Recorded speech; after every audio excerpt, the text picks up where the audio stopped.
नमस्कार।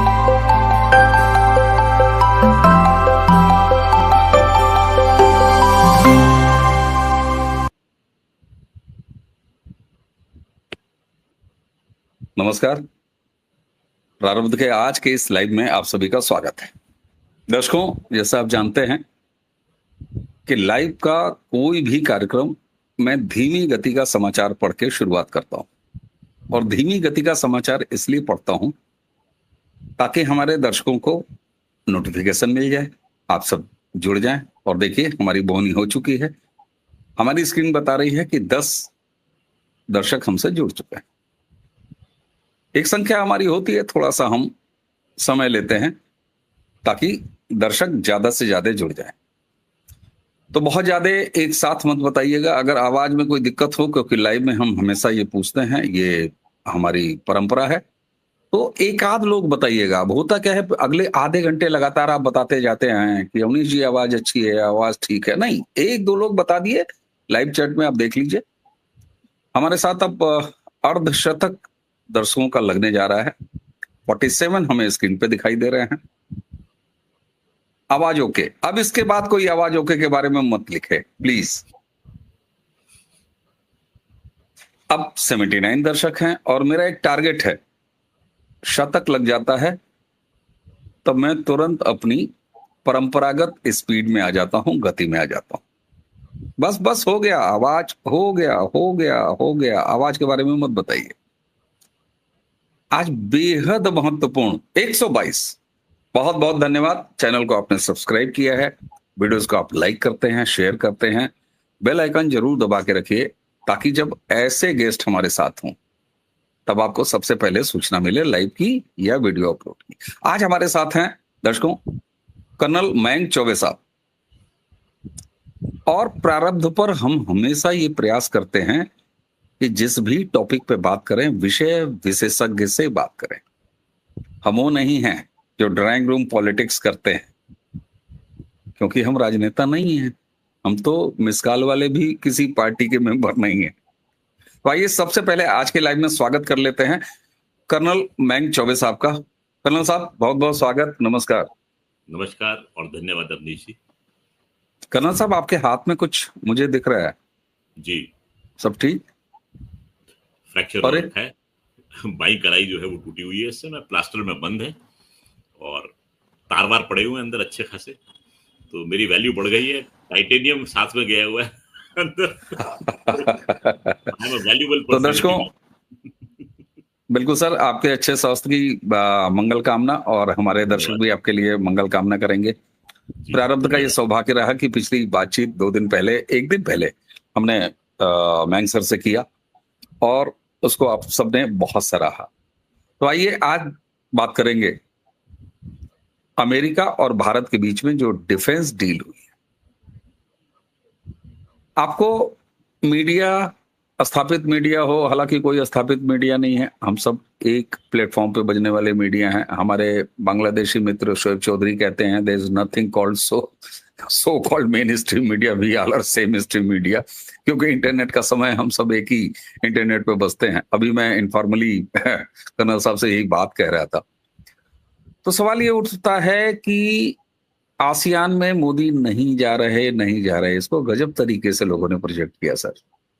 कहा हा, एक हमारे यहाँ है ना, डर गया मोदी कहने वाले। डर गया मोदी, आंख नहीं मिला सकते। लेकिन आसियान से भारत क्या लेके लौटा है, और लेके नहीं, ये कर्नल साहब बताएंगे कि हम दे के क्या लौटे हैं यूएस। जब हमारी जनरल ट्रेड डील होनी है, उसके ठीक पहले हम एक डिफेंस डील करते हैं। और जो कुछ भी सर मैंने अपने अल्प ज्ञान से देखा है, हमने हमारी एक गेस्ट मंजरी जी के साथ, जो कि इन डेप्थ नॉलेज रखती हैं, रिसर्च करती हैं, बहुत होमवर्क करती हैं, उनके साथ हमने बात भी की। तो मुझे जो समझ में आया, उन्होंने एक टर्म दिया, डिफेंस ट्रेड डील। हमने इसमें से भी हासिल किया, और न सिर्फ हासिल किया है बल्कि हमने यूएस को कुछ दिया है। हम आपसे ये भी चाहेंगे कि यूएस की अभी पिछले 48-72 घंटों में क्या हालत चल रहा है अमेरिका में, उस पर भी बात करेंगे। सर, सबसे पहले तो एक एक्सपर्ट के रूप में, डिफेंस एक्सपर्ट के रूप में हमें ये बता दीजिए हमारे दर्शकों को, ये आसियान समिट के दौरान हुई डील है क्या, और अमेरिका इतना ज्यादा इसको पॉजिटिव लेके क्यों चल रहा है? तो अवनीश जी, सबसे पहले आपके सभी दर्शकों को आपको बहुत बहुत साधुवाद, बहुत बहुत धन्यवाद अपने चैनल पर इनवाइट करने का और लाइव स्ट्रीम में आने का मौका देना। यानी कि प्रारंभ जैसे चैनल पर अगर लाइव स्ट्रीम में अगर आप आते हैं तो एक अपना एक मापदंड है उसका, और सौभाग्य मेरा कि मुझे बात करने का अवसर प्राप्त हुआ आपके दर्शकों से, और इसी के साथ श्री गणेश करते हैं इस प्रोग्राम का। तो मेरी बीमारी है, मैं चीज को थोड़ा सा पीछे जाके पकड़ता हूँ, क्योंकि जब तक इतिहास की जानकारी नहीं होगी भविष्य के बारे में आप रोशनी नहीं डाल सकते। तो मेरा मानना यह है कि इतिहास से हम सीखते हैं और भविष्य में हम कदम रखते हैं, तो ये तैयारी करनी बहुत जरूरी है। तो अगर हम थोड़ा सा इतिहास में पहले जाएंगे, 9 साल पहले, सन है 2016 का, और 2016 में अमेरिका की कांग्रेस एक स्टेटमेंट देती है कि भारत एक मेजर डिफेंस पार्टनर है। ये स्टेटमेंट कांग्रेस की तरफ से आता है और वो कहता है कि भारत को अब से प्रिविलेज्ड एक्सेस मिलेगा यूएस डिफेंस इक्विपमेंट का और कोऑपरेटिव अरेंजमेंट्स का। यानी भारत के लिए अमेरिका एक तरीके से द्वार खोलता है। जी, जो आप पिक्चर दिखा रहे हैं, ये पिक्चर है 31 तारीख की, 31 अक्टूबर की। और 31 अक्टूबर जो है ये बहुत इंपॉर्टेंट दिन है भारत के लिहाज से। लौह पुरुष की इस समय 150वीं क्या बोलते हैं उसको, बर्थ एनिवर्सरी जो है वो मनाई जा रही है, और एक बहुत बड़ा मैसेज जो है वो चित्र दे रहा है। इसके ऊपर मैं अवनीश जी थोड़ी देर में आऊंगा। मैं अभी तो फिलहाल 216 में डोलने का प्रयास कर रहा हूं। 216 के बाद में क्या होता है कि कई एग्रीमेंट जो होते हैं वो भारत और यूएस जो है वो साइन करता है। ये एग्रीमेंट्स जो होते हैं ये कई क्षेत्रों को लेकर होते हैं। सबसे पहला क्षेत्र है लॉजिस्टिक्स। लॉजिस्टिक्स यानी किसी भी युद्ध को लड़ने के लिए या सामरिक दृष्टि से इंपॉर्टेंट कोई भी ऑपरेशन को अंडरटेक करने के लिए पीछे से रसद, सामग्री इत्यादि जो है वो पहुंचाई जाती है फाइटिंग फोर्सेस को। तो लॉजिस्टिक्स जो होती है बड़ा इंपॉर्टेंट पार्ट प्ले करती है किसी भी ऑपरेशन के लिए। तो भारत और यूएसए एक डील साइन करते हैं और उसका नाम रखते हैं logistic exchange memorandum of agreement, LEMOA बोलते हैं इसको, और 2016 में ये साइन की जाती है। उसके बाद में अगली इंपॉर्टेंट जो डील साइन होती है वो एग्रीमेंट होता है, वो होता है communication compatibility and security agreement. इसको कॉम कासा बोलते हैं, और ये साइन होता है 2018 में। अब आप देखेंगे धीरे धीरे बढ़ेंगे, पहले लॉजिस्टिक्स को कवर किया गया, उसके बाद में कम्युनिकेशन को। आप बैटलफील्ड में एंटर करने के लिए सबसे पहले क्या है, रसद, सामग्री इत्यादि का भरण करते हैं, तो हमने सबसे पहले लॉजिस्टिक्स की बात की। 2 साल के बाद में हम कम्युनिकेशन के स्तर पर आगे बढ़ते हैं, यानी अब जो होंगी फोर्सेस जो होंगी वो इंटरेक्ट करेंगी, किस प्रकार से आपस में सामंजस्य बैठाएंगी उसके बारे में डील हो जाती है। सिक्योरिटी के बारे में उसमें बात होती है, और उसके बाद में 2020 का साल आता है। 2 साल के बाद में basic exchange of cooperation agreement sign होता है। अब आपने लॉजिस्टिक्स कवर किया, कम्युनिकेशन किया, अब जितने भी बेसिक उसको एक फ्रेमवर्क में लेके आपने एक मुआहिदा साइन कर दिया, जिसमें कि हम जियो स्पेशल और सैटेलाइट डेटा को भी शेयर करेंगे। तो आप देखिए जमीन के स्तर पर काम हुआ, इसके समुद्र तल से बात हुई और आसमान में बात हुई, अब हम स्पेस पे चले जाते हैं, तो जियो स्पेशल बात होती है और डेटा शेयरिंग की बात होती है। ये कुछ इंपॉर्टेंट एस्पेक्ट्स है जिसको कोई भी दर्शक भूले नहीं कि भारत के यूएसए के साथ में किस प्रकार के संबंध है। इस समय देखने में आता है ट्रम्प साहब ने ये कर दिया, वो कर दिया, हम उस पर थोड़े से नाराज हो जाते हैं, ट्रम्प साहब को 2-3 बात सुना देते हैं, ट्रम्प को ना जाने कौन से बालों का रंग दे देते हैं, लेकिन पर्दे के पीछे देखिए काम क्या हो रहा है। इसको कहते हैं कूटनीति। राजनीति एक तरफ होती है, कूटनीति दूसरी तरफ चलती है, और इस बात को सिद्ध करेगी 31 अक्टूबर 2025 की तारीख, जो कि हम बाद में उस पर डिस्कशन करेंगे। उसके बाद में आता है फरवरी 2025 का टाइम। तो इंडिया और यूएस जो है वो एक जॉइंट लीडर्स स्टेटमेंट कमेटी जो है वो फॉर्म करते हैं। उसका उद्देश्य क्या होता है? उसका उद्देश्य होता है कि यूएसए और भारत के बीच में डिफेंस सेल्स में कोऑपरेशन और बढ़े। नंबर 2, आपस में इंटरऑपरेबिलिटी, यानी कि आपस में किस प्रकार से सैन्य शक्ति जो है वो सामंजस्य बिठाएं और एक दूसरे के इलाके के साथ में आपस में जानकारी शेयर करें, और इंटरऑपरेबिलिटी की बात करता है वो, और डिफेंस इंडस्ट्रियल कॉर्पोरेशन की बात करता है। जो चीजें मैं आपसे इस समय बता रहा हूं, जो कि फरवरी 2025 में बात हुई है, इसको किसी प्रकार से इंक किया जाता है 31 अक्टूबर 2025 को। देखिए, पहले बातें होती हैं, फ्रेमवर्क तैयार होता है, उसके बाद में उसको देखा जाता है कि वो उसको किस प्रकार से आगे ले जाया जाएगा। और आगे जाने की प्रक्रिया में थोड़ा सा समय लगता है, उसमें थोड़ी सी रस्साकशी होती है, थोड़ी सी खींचतान होती है, और फिर उसके बाद जाके उसको इंक किया जाता है। और किसी एक मौके पर दो नेता जो हैं वो कैमरे के सामने खड़े होते हैं और फाइल फोल्डर खोलकर दिखाते हैं, और उसके ऊपर ताली बजती है, और फाइनली ये चीज इस समय प्रयोग में लाई जाती है। लेकिन एक और चीज है, इसके ऊपर भी कई कैवियट लागू होती है। आपने साइन तो कर दिया है, पर साइन किए हुए डॉक्यूमेंट को आपने जमीनी स्तर पर कैसे काम करना है, कैसे आगे लेके जाना है, ये भी देखने वाली बातें हैं। मेजर यूएस डील्स जो है वो बहुत सारी हैं। सबसे पहली डील मेरे पास लिखी हुई है $4 बिलियन की, जिसमें कि 9B ड्रोन्स, 31MQ-9B ड्रोन्स के बारे में डिस्कशन हुआ था। स्मॉल डायमीटर बॉम्ब्स के बारे में हुआ था मुआहदा।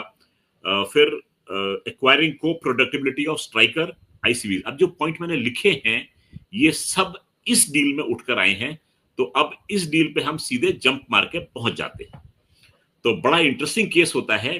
12th आसियान डिफेंस मिनिस्टर्स की मीट प्लस होती है, और ये होती है साइडलाइंस आसियान समिट के।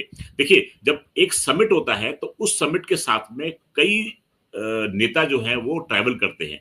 समिट में जो होते हैं उस देश के हेड ऑफ स्टेट या हेड ऑफ गवर्नमेंट जो है वो पार्ट लेते हैं, लेकिन उसके साथ साथ कई और चैनल्स पे डिस्कशन होता है, जैसे कि डिफेंस हो गया, कम्युनिकेशन हो गया, ट्रेड होगा, कॉमर्स हो गया। ये सब नेता जो हैं ये हेड ऑफ स्टेट के साथ में ट्रैवल करते हैं, तो ये अपने अपने क्षेत्रों में कोऑपरेशन की बात करते हैं। तो इसको कहते हैं समिट की साइडलाइंस पर डिस्कशन होना, और उसमें ये काम होता है। तो 12वीं आसियान डिफेंस कोऑपरेशन की डिस्कस साइडलाइंस पर ये डील साइन होती है, और साइन करने वाले व्यक्ति हैं हमारी ओर से श्री राजनाथ सिंह जी, जो कि डिफेंस मिनिस्टर हैं, और अमेरिका से पीट हेग्सेथ, वो साइन करते हैं इस चीज को। ये पिक्चर आपके स्क्रीन पर है। तो पीट हेग्सेथ जो है वो साइन करते हैं। अच्छा, ये फ्रेमवर्क जो साइन होता है ये 10 साल के लिए ऑपरेटिव होता है, यानी 2025 से लेकर 2035 तक ये लागू रहेगा। अब इसके अंदर में क्या क्या चीजें आती हैं कि साइन होने के बाद में ये कहते हैं कि हम अपने कोऑपरेशन को और गहरा करेंगे, डीपन करेंगे उसको, जिसमें कि लैंड, एयर। अब इसमें फेरिस्त काफी लंबी अवनीश जी, तो फिर मैं अपने नोट्स को रेफर करूंगा। ये मैंने नोट्स बना के रखे हुए हैं पूरे के पूरे, एक एक पॉइंट छूट ना जाए, क्योंकि हर चीज इंपॉर्टेंट है। मैं आपसे बिल्कुल माइन्यूट डिस्कशन चाहता हूं। इस पर हम एक प्रोग्राम कर चुके हैं, लेकिन फिर भी आज के लाइव में मैं चाहूंगा आप इसको थॉरोली बताएं, क्योंकि आप विषय विशेषज्ञ से बात बहुत जरूरी है। यहाँ 2 मिनट की सनसनी प्रारंभ पर हम नहीं करते सर, इसलिए मैंने आपको आमंत्रित किया, आपसे रिक्वेस्ट की। जी जी। तो अवनीश जी, इस डील में खास चीज क्या होती है, वो कहते हैं कि हम किस किस क्षेत्र में आपस में सहयोग करेंगे। पहला आता है land, air, sea, space, cyber space, defence industry cooperation. Defence industry cooperation को मैंने रुक के बड़ा समझाने का प्रयास इसलिए किया है क्योंकि इसके बड़े दूरगामी परिणाम हैं। आपने लैंड की एक्सरसाइज कर ली, आपने सी में एक्सरसाइज कर ली, आपने एयर में एक्सरसाइज कर ली, वो अलग चीज है। परंतु जब हम डिफेंस इंडस्ट्री कोऑपरेशन की बात करते हैं, इसके कई मायने निकलते हैं, और वो मैं आगे पॉइंट जब डिस्कस करूंगा आपसे, वो चीजें बहुत साफ होती चली जाएंगी। अगला पॉइंट आता है इंटरऑपरेबिलिटी का, उसके बाद में आता है इंफॉर्मेशन शेयरिंग का, उसके बाद में आता है मैरिटाइम डोमेन अवेयरनेस का। तो इन क्षेत्रों में भारत और यूएसए कोऑपरेशन करेगा। देखिए, जब हम किसी भी मुद्दे को लेकर बात करते हैं कि भारत के यूएसए के साथ में संबंध खराब हो रहे हैं, संबंध खराब कहां होते हैं? केवल एक पॉइंट है, टैरिफ। दो देशों के बीच में संबंध जो है वो केवल टैरिफ नहीं होते हैं, उसके बीच में बहुत सारी चीजें होती हैं। तो इस चीज को लेके हम सेंटिमेंटल ना हो जाएं कि ट्रंप साहब ने इतने टैरिफ लागू कर दिए। टैरिफ जो होता है वो एक मिनिस्ट्री डील कर रही है, वो उसकी डीलिंग वहां चल रही है, नेगोशिएशन चल रहे हैं उसके ऊपर, आपस में बातचीत चल रही है। तो आप ये कदापि ना समझे कि भारत और अमेरिका के संबंध ऐसे हो गए कि दोनों दुश्मन हो गए ना, ऐसी बात नहीं है। भारत सब कुछ कर रहा है जो उसको करना चाहिए, और वो सब कुछ करवा रहा है जो उसको यूएसए से करवाना चाहिए। इस चीज को आप कभी ना भूलें। आगे मैं बताऊंगा आपको कि हमने इसमें क्या पाया है। खोया की तो मैं बात ही नहीं करूंगा मैं, क्योंकि हमने इस डील से केवल पाया ही पाया है। आगे बढ़ता हूं मैं। बात होती है, दोनों देश कहते हैं कि ये एक नया चैप्टर, एक नया अध्याय है हम दोनों देशों के रिलेशंस के बीच में। अगर लोग ये सोचते हैं कि बागराम पर अगर C-17 ग्लोब मास्टर भारत का लैंड हो गया तो भारत और यूएसए के बीच में संबंध खराब हो गए, ऐसी बात नहीं है। वो चीज अपनी जगह है, ये चीज अपनी जगह है। दोनों देश ये कहते हैं कि एक नया अध्याय है दोनों देशों के बीच में संबंधों का। और ये आप ये कदापि ना भूलें कि बागराम के बारे में किसी ने भी कोई बात नहीं की है, ना यूएसए ने बात की है, ना भारत ने बात की है। परंतु ये जो चीज जो आपसे डिस्कशन चल रहा है हमारा, वो डील जो है वो दोनों देशों के डिफेंस मिनिस्टर, क्योंकि उनको वो लोग सेक्रेटरी ऑफ डिफेंस कहते हैं, हम अपने डिफेंस मिनिस्टर, उस लेवल पे ऑफिशियल लेवल पे हुई है। तो दो देशों के बीच में जो ऑफिशियल लेवल पे बात होती है वो ज्यादा मायने रखती है बनिस्बत उसके जो कि बाकी और स्तर पर डिस्कस हो रही है। उसको मुझ जैसा यूट्यूबर जो है वो खाली आपसे आपके डिस्कस कर रहा है, उसकी उतनी अहमियत नहीं है। परंतु जो चीज कागजों में हो रही है, जो साइन हो रही है, जिसको कि देश के नेता जो है आपस में डिस्कशन कर रहे हैं, वो ज्यादा मायने रखती है। तो सनसनीखेज खबरें जो है वो चलती रहेंगी, परंतु कागजों पर जो कार्रवाई चल रही है उसके दूरगामी परिणाम होते हैं। ये चीज आप कदापि ना भूलें। उसके बाद में आता है कि इस डील से क्या फर्क पड़ता है। अवनीश जी, स्ट्रेटेजिक शिफ्ट की बात होती है। स्ट्रेटेजिक शिफ्ट आखिर है क्या? अब तक भारत जो है वो अमेरिका से तैयार माल आयात कर रहा था। तैयार माल आयात करने के टाइम पे हमें कॉस्टली फॉरेन एक्सचेंज से हाथ धोना पड़ता था। हम चाहते हैं कि हमारे फॉरेन एक्सचेंज रिजर्व जो हैं वो लगातार बढ़ते रहे। देश की इकोनॉमी का वो द्योतक होते हैं कि हमारे पास में क्या फॉरेन एक्सचेंज रिजर्व्स हैं। अगर हम किसी हथियार के मुआहदे के लिए किसी देश के पास जाते हैं तो हमें इंपॉर्टेंट फॉरेन एक्सचेंज रिजर्व से हाथ धोना पड़ता है, या हम उसको बार्टर में कुछ चीज देते हैं। परंतु सैन्य सामग्री जो है बहुत महंगी आती है। आप टेक्सटाइल कितना भी एक्सपोर्ट कर लीजिए, आपने एक हवाई जहाज खरीद लिया, ना जाने कितने टन टेक्सटाइल जो है उसमें। इस डील में भारत और यूएसए ये कहता है कि हम टेक्नोलॉजी का ट्रांसफर करेंगे, हम प्रोडक्शन करेंगे, और प्रोडक्शन यूएसए करेगा भारत के मेक इन इंडिया बैनर के अंडर में। तो ये बड़ी इंपॉर्टेंट चीज है कि वो इस चीज के लिए राजी हुआ है कि मेक इन इंडिया के बैनर के अंडर में यूएसए जो है प्रोडक्शन करेगा। अभी इसका जरूरी ये नहीं है कि वो प्रोडक्शन भारत में आके करेगा, वो प्रोडक्शन कहीं भी कर सकता है, पर बैनर जो है वो मेक इन इंडिया वाला ही उस पर लागू होगा। ये इंपॉर्टेंट चीज है। भारत इस समय एक आयातक देश से हटकर अमेरिका के साथ में बराबरी के स्तर पर डील कर रहा है, इसको आप ना भूलें। इस डील में सबसे बड़ी बात ये उभर के आई है, भारत ने ये नहीं बोला है कि मुझे तुम F-35 के 10 विमान दे दो ना। भारत ने ये बोला है कि जी के F-414 इंजन के 80% का जो प्रोडक्शन है वो भारत में होगा, टेक्नोलॉजी ट्रांसफर होगी और भारत में उसका निर्माण किया जाएगा। ये होता है बराबरी के स्तर पर आकर बात करना। जब देश की स्टेबिलिटी होती है, इकोनॉमी स्टेबल होती है, राजनेता जो होते हैं वो स्ट्रांग होते हैं, तब ऐसे मैसेजेस और ऐसे मुआहदे साइन होते हैं। इस चीज का आप हमेशा ध्यान रखिएगा। जब दो देश आपस में बराबरी के स्तर पर डील करते हैं, यानी कि आपका देश जो है वो प्रगति के पथ पर अग्रसर है। और माने ना माने, इस समय अमेरिका दुनिया का सबसे बड़ा सशक्त देश है, सुपर पावर है।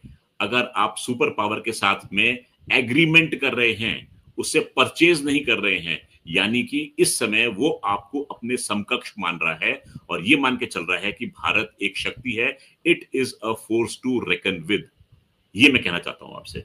तो भारतीय होने का गर्व कीजिए। आप ये मत देखिए कि मैंने क्या खोया, हमने हमेशा पाया है।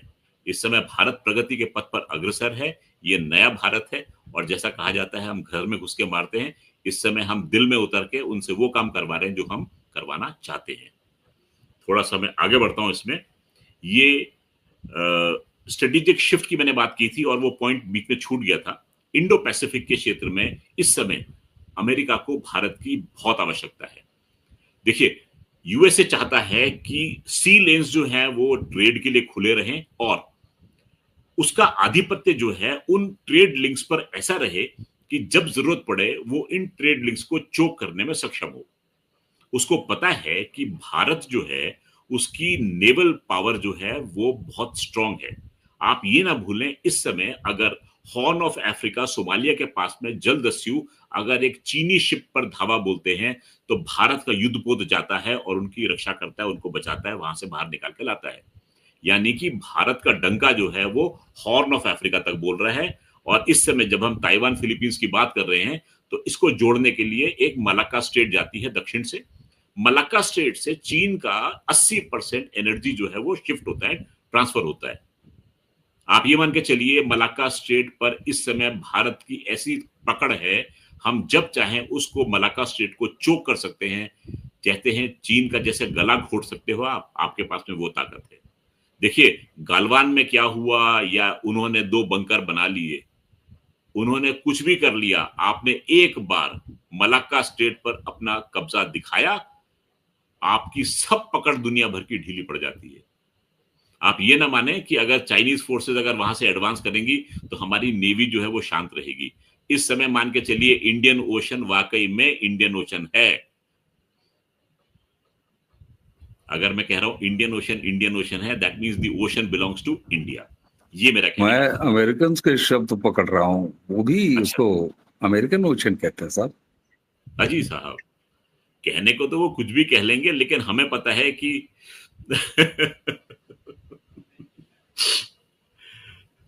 पर ये एक फैक्ट है कि जिस प्रकार से हमारा आधिपत्य है। मैं एक बार बांग्लादेश के, पता नहीं आपसे बात की थी, किससे बात की थी, भारत ने इस एरिया में ना एक अपना बड़प्पन दिखाया है। बांग्लादेश को हमने जब एक्सक्लूसिव इकोनॉमिक जोन प्रोवाइड किया है अनक्लॉज के तहत, तो हमने अपना बड़प्पन दिखाया है उसको। परंतु हम चाहें तो हम अपनी नजरें तरेर भी सकते हैं। तो ये मान के चलिए कि अगर हम वहां पर बात कर रहे हैं कि भाई एक सी लेन बनेगा और एक रास्ता जाएगा जिससे भारत जो है वो ट्रेड लिंक्स एस्टैब्लिश करेगा वाया ग्रीस या साइप्रस या फिर सऊदी अरेबिया और इजराइल के थ्रू जाएगा, तो भारत वो करके छोड़ेगा वो। और दुनिया इस बात को जानती है और मानती है। समय लग सकता है परंतु ये चीज पूरी होकर रहेगी। तो इस समय हमारी नजरें जो हैं वो इस एरिया पर केंद्रित हैं।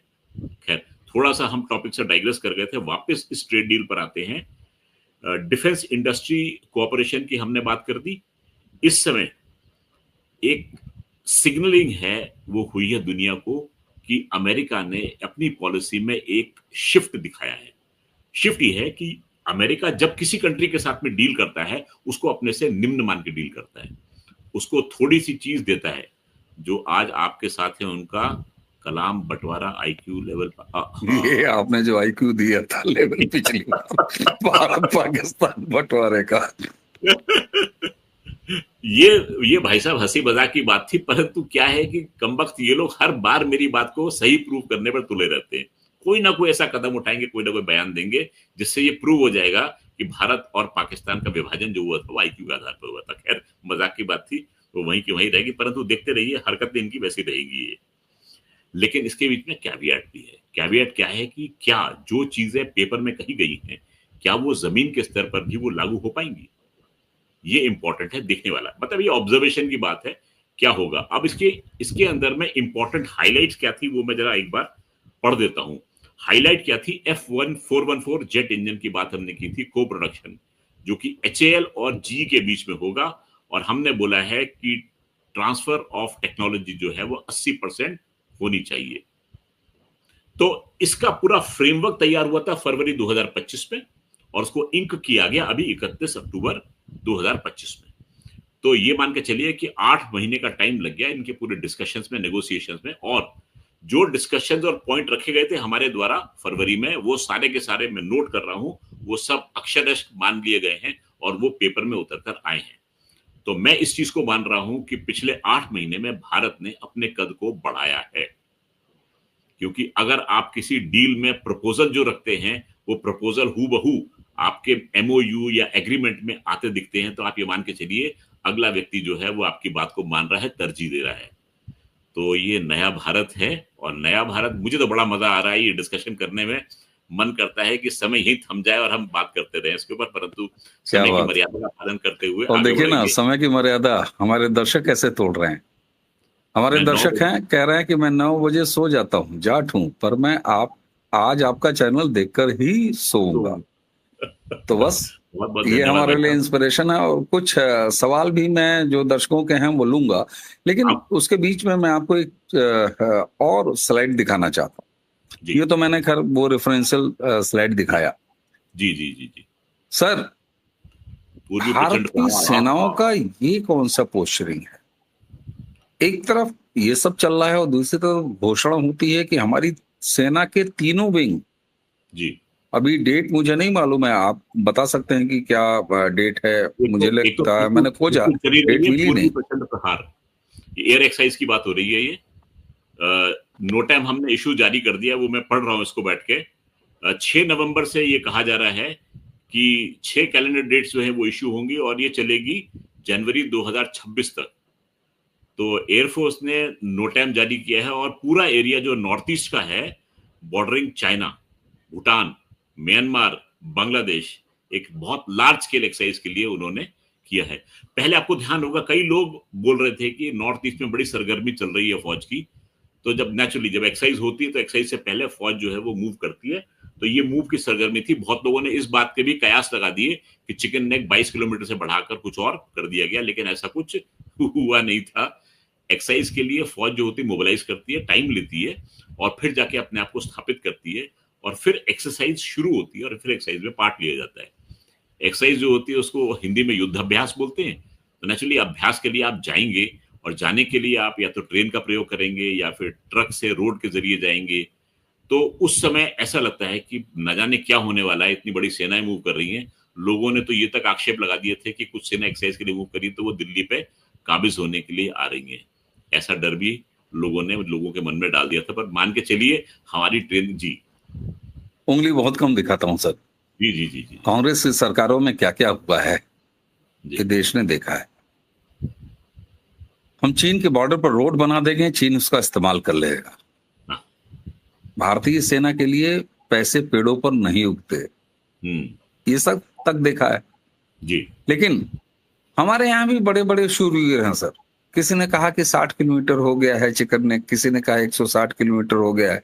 और मैं मजेदार बात बताऊं, मैंने परसों या नरसों, आज से 3 या 4 दिन पहले, ब्रिटिश बांग्लादेश वीकली के एडिटर शोएब चौधरी से बात की। बड़ा मोलगा मित्र हैं हमारे, और प्रारब्ध पे उन्होंने गजब के खुलासे किए हैं। और उनका एक दावा भी रहता है कि कुछ भी कहूंगा तो सबसे पहले प्रारब्ध को कहूंगा, उसके बाद फिर कहीं और जाऊंगा। तो मैंने उनसे पूछा, हम लगातार बात कर रहे थे और मैं बार बार पूछ रहा था कि भैया चिकन नेक पे, चिकन नेक पे, चिकन नेक पे 2 बार अवॉइड किया उस बंदे ने। और तीसरी बार जो बात कही उसने बिना कहे सब कुछ कह दिया। शोएब चौधरी ने कहा कि भारत एक महाशक्ति है और अगर बगल में कोई बदमाशी चल रही है तो वो अपने दीवार की लीपा पोती करके उसको थोड़ा ठीक ठाक कर रहा है। और ये संकेत था उनका, और उसको आपने बड़ी क्लियरली जस्टिफाई कर दिया कि साहब ये युद्ध का अभ्यास है और उस खास क्षेत्र में है। तो इसलिए मुझे भी लगता है कि हमें सनसनी से बचना चाहिए, तमाम क्रिएटर्स को भी सनसनी से बचना चाहिए। सर, अमेरिका की हालत इस समय बड़ी खराब है। मेरे कुछ परिवारीजन रहते हैं, मेरी पिछले 3 दिनों से लगातार बात चल रही है। आज जब हम आपसे बात कर रहे हैं, ये लाइव कर रहे हैं, 2 नवंबर है, कल 1 नवंबर था। फूड स्टैम्प्स इस नाम की एक स्कीम अमेरिका में चलती है। वो ठीक उसी तरह है जैसे BPL, below the poverty line, गरीबी रेखा से नीचे, जिसमें भारत में फ्रीबीज का नाम दिया जाता है। और कहा जाता है केवल भारत में फ्रीबीज दिया जाता है क्योंकि नेहरू चचा ने सांप और सपेरों का देश, भूखमरों का देश, ये कहने का प्रयास किया था। और सर, वहां स्थिति क्या थी? 10 लाख अमेरिकी, ये नंबर है, 10 लाख अमेरिकी ऐसे थे जो फूड स्टैम्प्स की बदौलत अपना खाना खाते थे, सैंडविच और इस तरह की चीजें। ट्रंप एडमिनिस्ट्रेशन ने वो स्कीम बंद कर दी कल से। डलास में मेरे परिवारीजन रहते हैं, उन्होंने मुझे बताया फ्लोरिडा में 15% इंटरनेशनल फ्लाइट्स डिले चल रही हैं, 3 से 4 घंटे।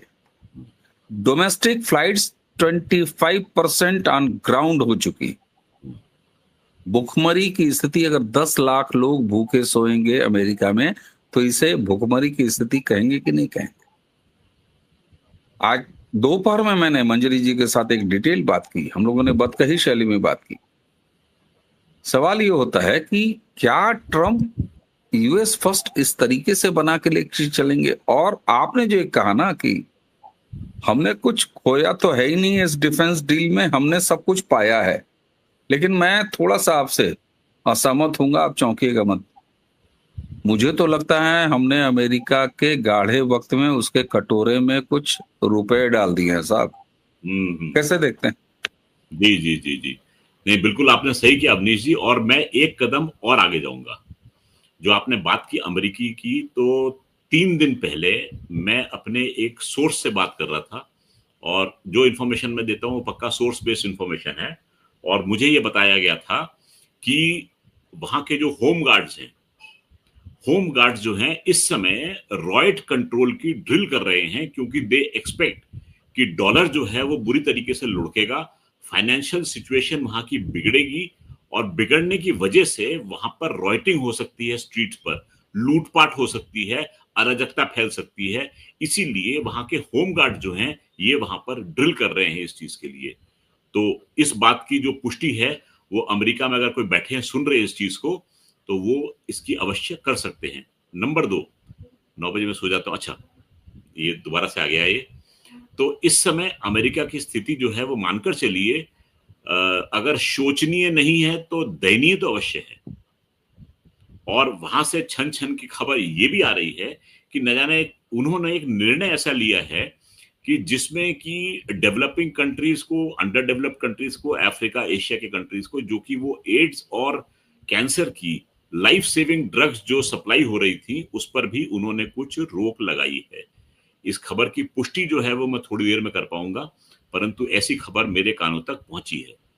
तो अमेरिका की इस समय हालात जो हैं वो वैसे नहीं हैं जैसे कि प्रतीत होते हैं। तो मान के चलिए अगर इस डील में अमेरिका ने वो सब बातें मानी हैं जो कि फरवरी में प्रपोज की गई हैं, तो कोई बड़ी बात नहीं है, क्योंकि बातें मानने के बाद में ही भारत ने अपने द्वार खोले हैं। इस समय डेस्परेशन है। भारत इस समय एक बहुत बड़ा गेम प्लेयर नहीं बना है, गेम खिलाने वाला बन के उभरा है दुनिया में। इस चीज को मान लीजिए, जान लीजिए और गांठ से बांध लीजिए कि आप विश्व गुरु में हैं, और अपने आप को धन्य मानिए कि आप इस पावन भूमि में पैदा हुए हैं। मैं तो मानता हूं अहो भाग्य जो इस पावन भूमि में जिसने जन्म लिया है। इसके अलावा भाई साहब कोई दुनिया में ऐसा देश नहीं है जो रहने लायक है, और मैं ताल ठोक के कह सकता हूं इस बात को। बिल्कुल कर्नल साहब, और ये सवाल मैं अभी दोहराऊंगा जो मैं स्क्रीन पे दिखा रहा हूँ, ये भी जरूरी है क्योंकि जनता जनार्दन है और इस तरह के शक आते हैं। और मुझे 2 लाइन याद आ रही है और उसको कह देना बड़ा जरूरी है कि लगा के देख ले जो भी हिसाब आता हो, लगा के देख ले जो भी हिसाब आता हो, मुझे घटा के तू गिनती में रह नहीं सकता। हम किसी के मान मर्दन नहीं करते, लेकिन ये सवाल भी बड़ा वाजिब है। अमेरिका का क्या भरोसा, लायक देश है, यदि ऐन वक्त पर धोखा दे दिया गया तब क्या करोगे? देखिए, एक कहते हैं you never place all your eggs in one basket. ठीक है, अमेरिका ने जो इस समय भारत के साथ में ट्रेड डील में किया, हम इस चीज को समझ गए कि अगर हमारे निर्यात केवल अमेरिका तक सीमित रहेंगे तो हम ऐसी चीज से जूझना हमें पड़ेगा जो स्थिति इस समय हमने देखने को मिली थी। हमने पहले से तैयारी की थी ऑल्टरनेट सोर्सेस को खंगालने की, और हमने अपने एक्सपोर्ट्स को डाइवर्ट कर दिया था और देशों की ओर। छोटा सा एग्जांपल आपको देता हूं कतर का। कतर जो है वो दुनिया का सबसे बड़ा नेचुरल गैस सप्लायर है, और भारत के लिए कतर सबसे बड़ा नेचुरल गैस सप्लायर है। सर ये नीचे सवाल नहीं है, मैं कुछ ग्रीटिंग्स भी दिखाता रहता हूँ। आप बोलें, जब सवाल होगा तो मैं आपको उंगली दिखा के आ जाऊंगा। नहीं नहीं, अच्छा, ये कुछ ग्रीटिंग्स हैं जो ऐसे कमेंट में दिखाता रहता हूँ। Please continue. तो कतर जो है उससे हमारे नेचुरल गैस के आयात होते हैं। कतर ने क्या किया था कि हमारे कुछ नेवल ऑफिसर्स और एक नौसैनिक को बंधक बना के रखा था। मैं बंधक बना के इसलिए बोल रहा हूं क्योंकि उन पे झूठा जुर्म आयद किया था कि वो इजराइल के लिए वहां पर जासूसी कर रहे हैं। देखिए, हर आदमी जो है वो किसी भी जगह पर, ये ग्लोबल वर्ल्ड जो है ऐसी है कि आप चाहे जहां वहां नौकरी कर सकते हैं। तो इन लोगों के पास में एक्सपर्टीज थी, एक कंपनी ने इनको हायर किया और स्टेशन किया दोहा में कि भाई आप यहां पर काम कीजिए, आपको इसके एवज में पैसे मिलेंगे। वो वहां पर नौकरी कर रहे थे। इन्होंने क्या किया, उनके ऊपर झूठा आरोप लगाया कि आप इजराइल के लिए स्पाइंग कर रहे हैं, उनको पकड़ लिया और इस तरीके से भारत के ऊपर प्रेशर डालना। भारत ने कुछ नहीं किया। भारत ने क्या किया कि नेचुरल गैस का जो आयात आपके यहां से होता था, हमने अपना रुख मोड़ा और हमने दुनिया के बाकी देशों से उसका आयात की बात शुरू कर दी। बात हमने केवल शुरू की थी। कतर के अमीर की बात हो गई मोदी जी के साथ में। कतर वो देश है जिसने पाकिस्तान के सैनिकों को बुलाया था वहां के फुटबॉल मैच में पहरेदारी करने के लिए। सेना जो होती है वो किसी काम के लिए बनी होती है, सिक्योरिटी गार्ड बनने के लिए नहीं होती। पाकिस्तान के सैनिक कतर में फीफा के टाइम पर सिक्योरिटी गार्ड बनकर खड़े हुए थे। ये तो उनकी औकात है। और कतर के अमीर को मोदी जी से बात करनी पड़ी तो हमने बोला ठीक है, हम नेचुरल गैस का आयात हस्बे मामूल आपसे जारी रखेंगे। और भारत के नौसैनिक और नौसेना के अधिकारी जो हैं वो बाइज्जत छूट कर वहां से निकल गए। तो इस तरीके से भारत जो है वो एक्ट करता है। हमें समझ में नहीं आता कि हमारा जी सवाल लेके आ गया। मैं कर्नल साहब से पूछना चाहता हूं कि पीओके भारत में कब तक आ जाएगा। लीजिए साहब, टाइम टेबल बताइए सर। देखिए कौन है धीरेन्द्र सिंह जी। धीरेन्द्र सिंह जी, फर्ज कीजिए मेरे हाथ में ये माउस नहीं है, ये एक अंडा है ये, ठीक है। इस अंडे को लेकर मैं, अगर आप भी रखिएगा, और इस अंडे को लेकर अगर मैं मसल देता हूं तो क्या होगा, अंडा फूटेगा, ये जो टेबल है वो पूरी गंदी होगी, बदबू आएगी, मेरे हाथ सनेंगे और हाथ में मेरे कुछ नहीं आएगा। परंतु अगर मैं इस अंडे को छोड़ देता हूं और मुर्गी से बोलता हूं कि तू बैठ इसको से, मुर्गी बैठ के अंडे को सेती है और कुछ समय पश्चात एक बड़ा खूबसूरत सा नया जीवन उसमें से उत्पन्न हुआ। मैं धीरेन्द्र सिंह जी आपसे प्रार्थना करूंगा कि मुर्गी के अंडे की सेने की प्रक्रिया को एंजॉय कीजिए, नए जीवन का उदय अवश्य होगा।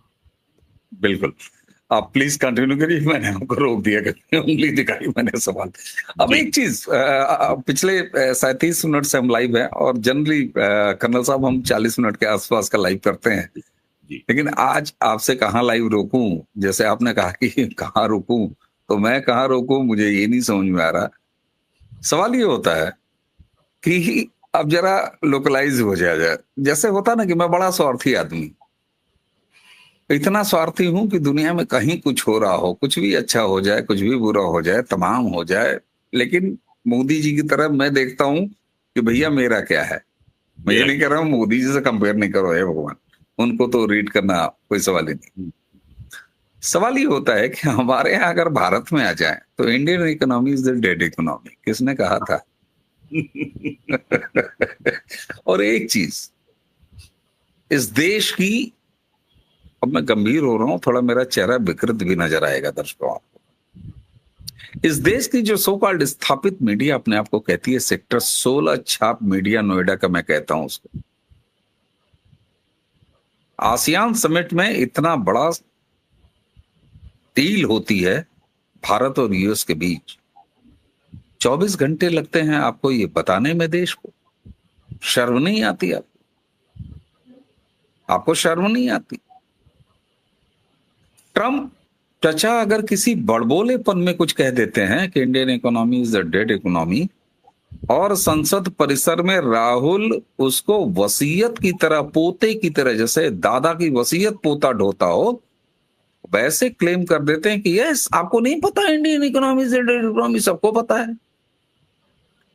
आप पलट के सवाल नहीं पूछ पाते। भारत कहां क्या अच्छा कर रहा है आप बता नहीं पाते। सर, क्या ये समय नहीं आ गया है कि असली गोदी मीडिया जैसे ट्रम्प की पहचान की जाए? और एक सवाल अंत में आपके सामने रख रहा हूं, क्या US India defence trade deal, Manjari ने बहुत अच्छा शब्द दिया और आपने उसको और विस्तार दिया, इसलिए मैं ट्रेड और मजबूती से गुजर रहा हूं उसमें। यूएस इंडिया ट्रेड डील जो अभी हुआ है, क्या ये संकेत नहीं दे देता कि आगे आने वाले कुछ ही हफ्तों में या कुछ ही दिनों में एक बड़ा बैलेंस और बड़ा शानदार ट्रेड डील भारत और अमेरिका के बीच में आने जा रहा है? और वो टैरिफ बढ़ाने का तो 1 नवंबर डेट थी सर, आज 2 नवंबर है, टैरिफ तो बढ़ानी। तो अवनीश जी, एक बड़ी खूबसूरत सी पिक्चर आई थी, पूर्व और पश्चिम नाम था उसका। जो आपने बात कही ना, मुझे उसका एक गाना याद आ गया, भारत का रहने वाला हूँ, भारत की बात सुनाता हूँ, है प्रीत जहां की रीत सदा। तो जैसे आपके विचार हैं, मेरे भी कदाचित ऐसे ही विचार हैं। दुनिया में कुछ भी हो जाए, मुझे लगता है कि उसमें मेरे देश के लिए आखिर है क्या। अगर यूक्रेन और रूस लड़ रहे हैं, तो मैं ये मान के चलता हूं कि 50 मिनट की मीटिंग में मोदी जी और पुतिन साहब ने ये डिस्कशन किया कि मोदी जी, अगर मैं ये काम करूंगा तो क्या आप मध्यस्थता कराएंगे। मेरा मानना यह है कि उस कार के अंदर बैठ के इस मुद्दे पर भी बात हुई है, और वो दिन दूर नहीं जिस समय मोदी जी का नाम सामने आएगा कि उन्होंने इस चीज के बीच में मध्यस्थता करा दी। ये रही कया साराइयों की बात। लेकिन अब मैं आपसे एक और बात कहता हूं मीडिया की, और वो मेरे संज्ञान में आया है कि मोदी साहब ने अब आसियान समिट में नहीं गए, और लोगों ने उछल उछल कर ये बोला कि डर गए, सामना करने का ये नहीं था। मैं ये प्रार्थना करूंगा कि भाई साहब 2014 में नरेंद्र मोदी प्राइम मिनिस्टर बने थे। दिवाली का समय प्राइम मिनिस्टर मोदी ने पिछले 10 सालों में कहां कहां बिताया है, मुझे आप उसकी फेहरिस्त बता दीजिए। अगर दिवाली के अवसर पर वो या तो पुलिस या अर्धसैनिक बल या सैन्य शक्ति के साथ में अगर नहीं दिवाली मनाते हैं, कहां मनाते हैं वो साल मुझे बता दीजिए। तो जो व्यक्ति अपने देश को, अपने देश के हित को, अपने देश के सैन्य शक्ति को ऊपर रख के काम करता है, क्या आप उससे एक्सपेक्ट कर सकते हैं कि वो आज के दिन दिवाली छोड़कर आसियान समिट में जाएगा किसी भी नेता से मिलने के लिए? अगर उसके अंडर में काम करने वाले मंत्री जो हैं वो सारा काम कर रहे हैं जो कि करना चाहिए, तो वो आखिर वहां पर जाए क्यों? हाँ, उन्होंने बोल दिया था प्राइम मिनिस्टर इब्राहिम से 23 तारीख को कि मैं अपने देश में दिवाली मनाऊंगा और मैं आपसे ऑनलाइन जुड़ूंगा आपके साथ में। और प्राइम मिनिस्टर इब्राहिम ने 24 तारीख को अपना एक बयान जारी करके ये बोला था कि मेरी कल बात हुई थी प्राइम मिनिस्टर से, और उन्होंने ये बोला है कि वो अपने देश में एक इंपॉर्टेंट फेस्टिवल मनाएंगे, इस वजह से आ नहीं पाएंगे, इसलिए वो ऑनलाइन जुड़ेंगे। अब भाई साहब, इस दुनिया में अगर किसी देश के प्राइम मिनिस्टर के बयान पर आपको शक होता है और किसी 2 टके के यूट्यूबर की बात पर विश्वास होता है, तो आप धन्य हैं। और मैं मानता हूं कि आप केवल उसी को फॉलो कीजिए। दुनिया के देशों के प्रधानमंत्रियों के बारे में क्या बात करते हैं आप? तो बिल्कुल ये सही मान बात के है सर। चलिए कि तरजीह दीजिए जब ऑफिशियल स्टेटमेंट्स आते हैं। और अवनीश जी क्या बात कर रहे हैं वो इंपॉर्टेंट नहीं है, परंतु कोई देश का बड़ा नेता या देश का सरगना हेड जो है वो क्या बोल रहा है, दैट इज इंपॉर्टेंट। तो वहां से न्यूज को पढ़ना शुरू कीजिए, वहां से डॉट्स को जोड़िए, असलियत वहां से निकलती है। नैरेटिव जो है वो बहुत बनते हैं, परंतु असलियत में जाइए, आदमी की विचारधारा को समझिए और फिर टिक्का टिप्पणी कीजिए, आनंद आएगा। मैंने बहुत करीब से देखा है मोदी जी को एक्ट लेते हुए। अवनीश जी, अगर आपके पास में समय है 2 मिनट का, तो मैं और 2 मिनट का समय और बिल्कुल लूंगा, बिल्कुल और मैं अपना बिल्कुल। पर्सनल एग्जांपल आपको बताऊंगा। ये 2014 में अप्रैल के महीने में मैं पहुंचता हूं विदेश मंत्रालय, और वहां पर एक इंडियन फॉरेन सर्विस ऑफिसर्स का बैच है, अब मैं नाम नहीं लूंगा कौन सा बैच है। वो अपनी फॉरेन पोस्टिंग से पहले, डिप्लॉयमेंट से पहले प्रधानमंत्री के कॉल पर जाते हैं। मोदी साहब को सत्ता ग्रहण किए हुए 15 दिन हुए थे मात्र। तो तरीका क्या होता है आप सब समझते हैं, ब्यूरोक्रेसी में स्टैंडर्ड क्वेश्चन लिख के जाते हैं, उसके आंसर लिख के जाते हैं, और वो जाके प्रधानमंत्री को पेश किए जाते हैं कि भाई आपसे ये सवाल पूछे जाएंगे, इसका आंसर आप ये देंगे। ठीक है, तो मैं ऐसे ऑफिसर्स को लेकर जाता हूं और प्रधानमंत्री निवास के बाहर उनको छोड़कर वापस आ जाता हूं, क्योंकि प्रोटोकॉल में मुझे अंदर जाना नहीं है। वापस आने के बाद में मैं आराम फरमा रहा हूं, मेरे पास में जॉइंट सेक्रेटरी साहब का फोन आता है, कर्नल साहब क्या कर रहे हैं, आप 5 मिनट के लिए ऑफिस आ सकते हैं। शाम का समय है, मैं पहुंच जाता हूं ऑफिस में उनके, और वो मुझसे ये कहते हैं कि ऐसा है, बदलने का समय आ गया है, क्योंकि जो हमने सजेस्टेड क्वेश्चन आंसर भेजे थे वो परे रख दिए गए, और जो क्वेश्चन जो पूछे थे वो प्रधानमंत्री ने एक्सटेम्पोरो पूछे थे, यानी कि जो उनके विचार में था उन्होंने वो प्रश्न किए, और प्रश्न भी ऐसे गहरे प्रश्न थे जिसको सुनकर सब लोग हिल गए। 15 दिन हुए थे उस आदमी को गद्दी पे बैठे। ये मेरा पर्सनल एग्जाम्पल है, दुनिया कुछ भी बात कर रही है, मैं तो देखा है हाल में कि किस तरीके से क्या एक्ट किया जाता है। नंबर 2, हम सब कहते हैं ब्यूरोक्रेसी में ढीलापन है, ये नहीं है, वो नहीं है। अचानक एक मशीन आती है, वो लगा दी जाती है गेट के ऊपर, और कहा जाता है कि इस मशीन में आप अपना अंगूठा लगाइए और फिर अंदर जाइए। लोग उसको सीरियसली नहीं लेते, क्योंकि बरसों की हमारी आदत पड़ गई है काहिल बनने की।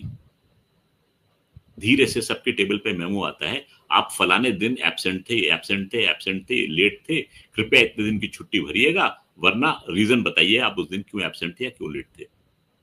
अगले दिन से लाइन लगी हुई थी मशीन के सामने अंगूठा लगाने की, और मैं देख के मुस्कुरा रहा था कि देखिए, एक छोटी सी मशीन ने वहां सोच बदल दी। सब समय पर आने लग गए, समय से जाने लग गए। तो ऐसा है कि मैंने बहुत सारे चेंजेस देखे हैं, उस पर तो मैं अलग से प्रोग्राम कर सकता हूं कि ये चेंजेस मैंने खुद के देखे हुए हैं। देखिए, मैं किसी पार्टी का कोई भक्त नहीं हूं, किसी व्यक्ति का भक्त नहीं हूं, परंतु जो मैंने चेंज देखे हैं, मैं आपको उसके साथ में वो बयान कर रहा हूं। ये मेरी आंखों देखी बात है, कोई न्यूज में पढ़ के नहीं बोल रहा हूं मैं। तो यकीन मानिए, अगर मैं आपसे बात कर रहा हूं, बड़ी जिम्मेदारी से कह रहा हूं, और मैंने, भाई साहब, इस देश, दुनिया में कोई ऐसा देश नहीं है जहां के डिप्लोमेट से इंटरेक्ट नहीं किया है, और मुझे कोई ऐसा डिप्लोमेट नहीं मिला जिसने ये नहीं बोला है कि we want a prime minister like Modi ji. They all call him Modi ji. तो सुन के फख्र होता है, सुन के फख्र होता है, अच्छा लगता है कि आप उस देश को बिलोंग करते हैं जहां पर आपके देश के नेता को ऐसी इज्जत बाहर वाला दे रहा है। तो बहुत बड़ी बात। और इसीलिए करना साहब, मैं एक बात कहता हूं, लगातार कहता हूं, रोज कहता हूं, और दिन में 5 बार तो नहीं कहूंगा, 15 बार कहता हूं। वो 5 बार संकेत आप समझ गए होंगे। दिन के 5 वक्त नहीं कहता, 15 बार कहता हूं कि 2014 में भारत में केवल राजनीतिक सत्ता परिवर्तन नहीं हुआ है सर, कल्चरल रेवोल्यूशन हुआ है, सांस्कृतिक क्रांति हुई है, और सांस्कृतिक क्रांति के बाद ये राष्ट्र आगे बढ़ रहा है, और उसी का नतीजा है ये इतिहास बदला है, और तीसरी बार यह क्रांति हुई है 2024 तक। इसलिए भारत प्रथम की भावना से जो भी जीने वाले हैं उन्हें डिकोड करना चाहिए। बहुत हो गया गुफ्त में जीना, क्या जीना, अपनी ताकत पहचानिए, और हमारी ताकत अब दिख रही है साहब, उसको पहचानिए। हमारे सेना का शौर्य हमेशा से दिखा है साहब। लोग कहते हैं कि यही अटल बिहारी वाजपेयी जी थे जिन्होंने आयरन लेडी कहा था। लोग कहते हैं कि नहीं, उन्होंने कभी नहीं कहा था। अटल जी ने भी कहा कि हमने कभी नहीं कहा था राजीव शुक्ला की बातचीत में, लेकिन मैं कहता हूं भाव वही था। मैं तो ये कहता हूं साहब, क्यों? क्योंकि श्रीमती इंदिरा गांधी उस समय निर्वाचित प्रधानमंत्री थी। हमने पाकिस्तान के 2 टुकड़े किए थे, हम मानते हैं। अगर आज का उदाहरण रख लूं आपके सामने, तो जब इसी पाकिस्तानी प्रधानमंत्री ने हमारे स्वर्गीय मनमोहन सिंह साहब को देहाती औरत कहा था, तो वो कौन से प्रदेश का मुख्यमंत्री था जो दहाड़ा था, जिसने ये कहा था कि तुम्हारी औकात नहीं है हमारे देश के प्रधानमंत्री को इस तरह के तंज कसने का? वो नरेंद्र मोदी थे, और गुजरात के मुख्यमंत्री थे। हमारी भावना ये होनी चाहिए, सरकार कोई भी हो। मैं तमाम पाकिस्तानी प्लेटफॉर्म्स पे जाता हूं, मैं कहता हूं हमारे बीच में तफरके होंगे जी, होंगे, वो अलग हटा दो, लेकिन भारत हमारा है। राहुल गांधी ये नहीं समझते, लीडर ऑफ ऑपोजिशन, इस देश का दुर्भाग्य है सर। वह आदमी राष्ट्र नहीं मानता भारत को, 26 टुकड़े करना चाहता है, देश में बांग्लादेश और नेपाल दोहराना चाहता है। और इसलिए मैं कहता हूं कि तुम देश में बांग्लादेश और नेपाल दोहराना चाहते हो, और जेन जे सो कॉल्ड की क्रांति कराना चाहते हो। 2014 में ये क्रांति भारत में जेन ए से लेके जेन जेड ने कर दिया है, और उसका नतीजा आप देख रहे हो। इसलिए भारत के विपक्ष में भी अगर आप हैं तो सकारात्मक राजनीति कीजिए, आपकी कुछ इज्जत होगी। आप नरेंद्र मोदी को, उनकी सरकार को, भाजपा को, एनडीए को, कर्नल साहब, आप न मिस कॉल वाले मेंबर हैं, न मैं हूं, और न कभी होऊंगा। आप दिन में होम्योपैथी दवा की तरह हर 2 घंटे में सुबह दोपहर शाम रात को सोते समय नरेंद्र मोदी को गरियाइए, उनकी पॉलिटिक्स को गरियाइए। भारत को गाली दोगे नहीं चलेगा, देश की सेना के शौर्य पर प्रश्न उठाओगे नहीं चलेगा, सेनाध्यक्ष को सड़क का गुंडा कहोगे नहीं चलेगा। और 2014 से सांस्कृतिक क्रांति हो चुकी है दर्शकों, और इसीलिए इनकी राजनीति नहीं चल रही।